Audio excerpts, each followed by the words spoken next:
আপনারা সকলে বসে পড়ুন। পিছনে যান। সংগ্রামী সাথী ও বন্ধুগণ, আপনাদের সকলে দৃষ্টি আকর্ষণ করে বলছি, আজকের অনুষ্ঠানের মধ্যমণি আল্লামা মামুনুল হক সাহেব আমাদের সামনে এসেছেন। এখনই উনি বক্তব্য দিবেন, আপনি বসে পড়ুন। আমি যে কথাটি বলতে যাচ্ছি, 1400 বছর আগে যেই সমাজ ব্যবস্থা আল্লাহ রসুল করেছিলেন, সাহাবায়ে কেরাম করেছেন, সেই সমাজ ব্যবস্থা ছিল আল কোরআনের সমাজ ব্যবস্থা।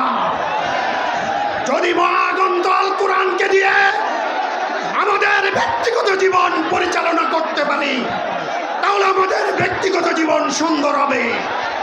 যদি মহাগ্রন্থ আল কোরআনকে দিয়ে আমাদের সমাজ পরিচালনা করতে পারি, তাহলে আমাদের সমাজ সুন্দর হবে।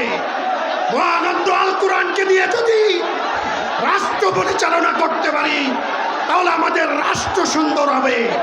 সুতরাং আগামী দিনে আল কোরআনের রাজ কায়েমের শপথ দিয়ে সকলকে ঐক্যবদ্ধ হয়ে আন্দোলন সংগ্রামে সোচ্চার থাকার আহ্বান জানিয়ে আমার বক্তব্য এখানে শেষ করছি।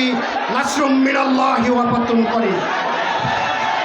সংগ্রামী সাথী বন্ধুগণ, প্রিয় সাথীরা, ভাইরা আমার, খামোশ হয়ে যায়, খামোশ হয়ে যায়। এ পর্যায়ে আমাদের মাঝে বক্তব্য নিয়ে আসছেন কেন্দ্রীয় যুগ্ম মহাসচিব মাওলানা তাউল্লাহ আবিনী। নারায়ে তাকবীর, নারায়ে তাকবীর, আল্লাহু আকবার। আসসালামু আলাইকুম ওয়া রাহমাতুল্লাহ। বাংলাদেশ খেলাফত মজলিস গাজীপুর জেলার উদ্যোগে আয়োজিত আজকের এই গণসমাবেশের সংগ্রামী সভাপতি,